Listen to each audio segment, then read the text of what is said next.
tọ́pẹ́ gẹ́gẹ́ bí òjíṣẹ́ Olúwa àwa ń gbìyànjú ni Ọlọ́run ló ń ṣe iṣẹ́. ẹ̀rí pé mo sọ fún yín wọn alàgbàlagbà lè rárá ọ̀rọ̀ wọn wà sínkù èèyàn gidi ni wọ́n ẹ ti kàn sà. ẹ jọ̀ọ́ mo fẹ́ rán yín létí wípé ìkórè wa ń bọ̀ lọ́nà láìpẹ́ mi ò ní fẹ́ kẹ́ ẹ gbẹ̀yìn níjọ́ ìkórè wa. kódà ó gba àwọn ọ̀rẹ́ mi pátápátá ni màá kó wá láti wá tẹ̀lé ní ìmúre hàn láti yọ Ọlọ́run lógo ẹ ṣe gbogbo ọlọ́run ẹ ṣe kàn sà. ẹ ṣe àlàáfíà fún mi.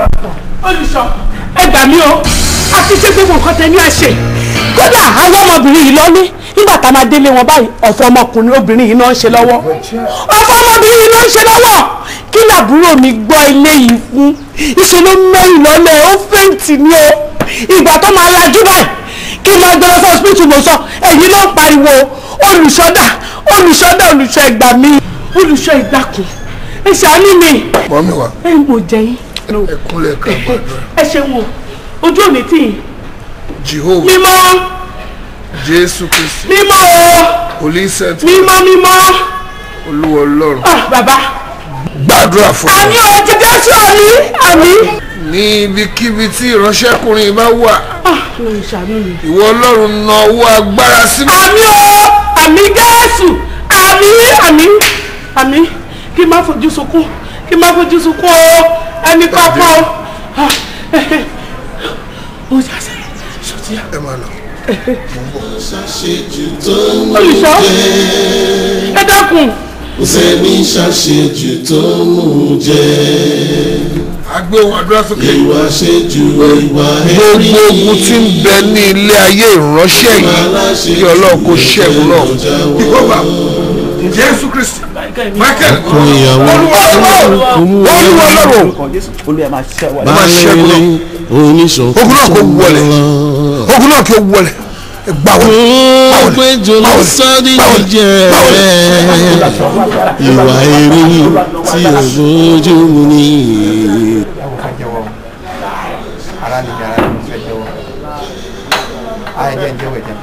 ẹ ṣetán láti jẹ́wọ́ ẹgbẹ́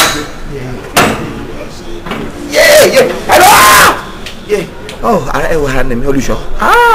ṣetán láti jẹ́wọ́. máa jẹ́wọ́. jẹ́wọ́ ní iwájú Ọlọ́run ẹlẹ́dàá rẹ. ara nìmi o Olùṣọ́ omidan Rósì tó ṣaláìsí tí wọ́n ṣèwádìí tí wọ́n mọ ó ṣe jẹ́ èmi ni mo fipá bá lò tó dákẹ́ sí mi lábẹ́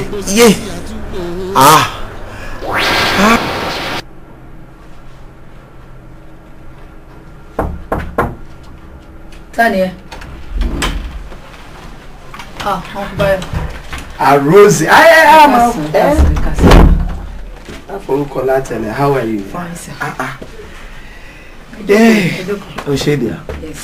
Mo ń kọjá ni mo ní yẹ wá chẹ́kẹ̀ tí èèyàn mi ò sí nílé. Kó má dà pé bóyá àmójútó ilé òṣìṣẹ́ mi kí wọ́n tó lè fihàn ṣe manager agent on trust kò dẹ̀ ní bójúmu kí agbéṣẹ́ wọn manager èèyàn kó travel ká máa ṣe léde kò yẹ ó lè kéré sí mi àmọ́ mo ti mú bí ẹ̀jẹ̀ mi yàtọ̀ sí pé manager mi ni ibi tó tún lọ ìmọ̀ tó ń ràn pẹ̀lẹ́ so mo láti àwọn tó bá fi sílẹ̀ mo láti máa mójútó gbogbo pẹ̀lẹ́ díà. ẹ ṣe ẹ máa ń gẹ̀ẹ́tì kan tẹ máa jẹ tẹ máa mú. má ṣe wẹ̀nu Rosie ibi tí mo ti ń bọ̀ actually ìkómọ president one house àti jẹ àti mu bẹ́ẹ̀ ni so má ṣe yọnu. báwo ni gbogbo ẹ báyìí kú lédè àwa nìyẹn ṣé ó ń pè ṣá. bẹ́ẹ̀ ni. so mísì ẹ púpọ̀. mi mísì wọn lọ títí bẹ́ẹ̀ àwọn fámìlì wọn jẹ́ títẹ̀ mísì wọn rárá. ìjókòó ń tiẹ̀ kó jẹ́ àmà jíìsì kíkan bẹ́ẹ̀ ṣe ìṣẹ́jú 2-3 kí n tó máa lọ. kí n jókòó. jókòó ń tiẹ̀. Rosie. Kì í sábà lónìí nìyẹn abo máa ń lónìí. ó ti mọ́ra. lónìí náà ti mọ́ra kò dáa o ti fáìn ju ẹni tó yẹ kó máa lónìí lọ. kódà Mike ọmọdé dẹ̀ ni ẹ tó bá lólè ju òyìnbó ń pè nǹkan kan ó lè bẹ̀rẹ̀ sí ní hallucination bí kò dédé máa rí nǹkan tí ó yẹ kó rí ọmọdé ara ẹ̀ dẹ̀ ni ẹ. Anyway ṣọ́ṣà ń kú ẹ̀ ṣá. bẹ́ẹ̀ni. dúnà irun ẹ̀ yìí ṣé tiẹ̀ gangan ni àbí òran ọmọ. mo fi ìzẹ̀ ni. ẹ jẹ́ ìwọ̀n náà. ok ẹ kò yàtọ̀ sí rẹ̀ dúnà jẹ́ ìwọ̀n dátọ̀ yẹn. náà mo tẹ̀ sí náà nítorí mo máa ń wí kí ni. kò sí. ṣé mo ṣe kí ìyàwó ọ̀rẹ́ mi kí wá ní orò gbígbé àrùn sí ọkọ̀ ẹ̀ dọ̀tí. ẹ stop ọkọ ayọ̀. èmi ni nàá kí ló wà ní èmi ni ọwọ́ mi lásán ni kí ló ń ṣe. kò sí.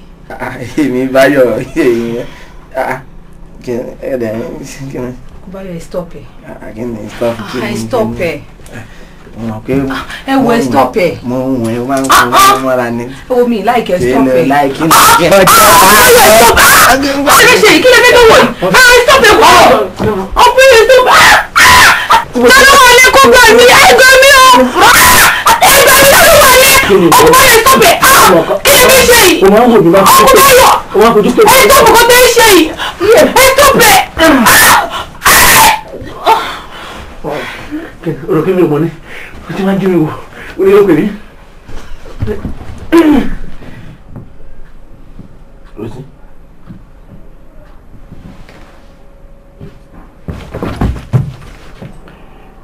Mo ṣe.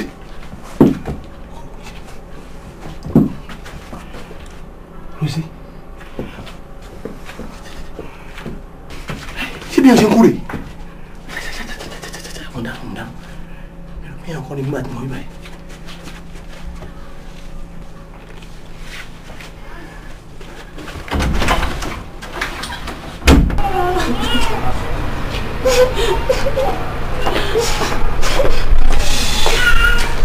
Sergeant kí ló tẹ́ rí. In fact àárín kankan àárín traces àdá tàbí ọ̀bẹ kódà àárín síbọn.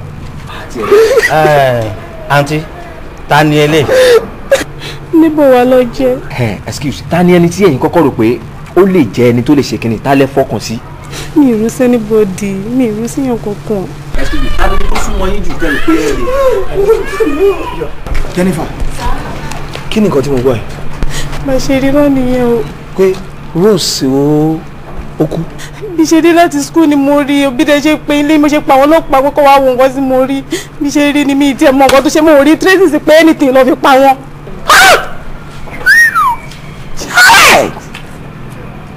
Rosie ṣé bí o ṣe kú ní ẹni.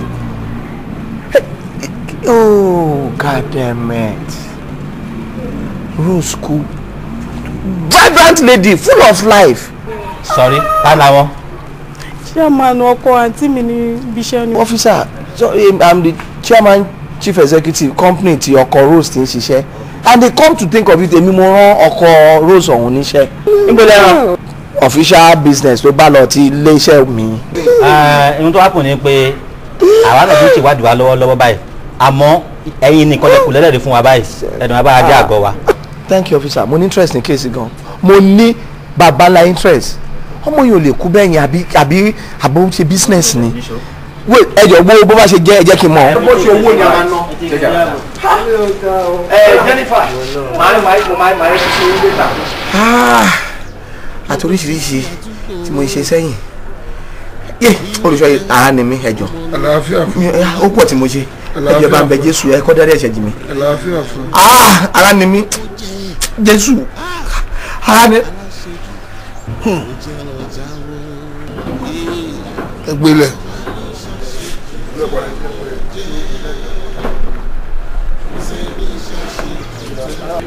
ìyẹn ọmọ Ọlọ́run ẹ gbé ohun àdúrà kí Ọlọ́run kó dáríjì ìránṣẹ́ náà kí ó tẹ̀ sí ọ̀fẹ́ rere. ta ló ṣàṣejù tó mú jẹ kò sẹ́ni ṣàṣejù tó mú jẹ ìwà ṣejù ìwà ẹ̀rí ni gbogbo aláṣejù ẹ jẹ́ lọ jáwọ́ ta ló ṣàṣejù tó mú jẹ kò sẹ́ni ṣàṣejù tó mú jẹ ìwà ṣejù ìwà ẹ̀rí ni gbogbo aláṣejù ẹ jẹ́ lọ jáwọ́. ọkọ ìyàwó olójú kò mú wọn lọ baálé ilé oníṣọ̀kíṣọ̀mọ́ lọ gbogbo ejò ló sọ ní jíjẹ ìwà erin tí ò bójú mu ni. ta ló ṣàṣejù tó mú jẹ kò sẹ́ni ṣàṣejù tó mú jẹ.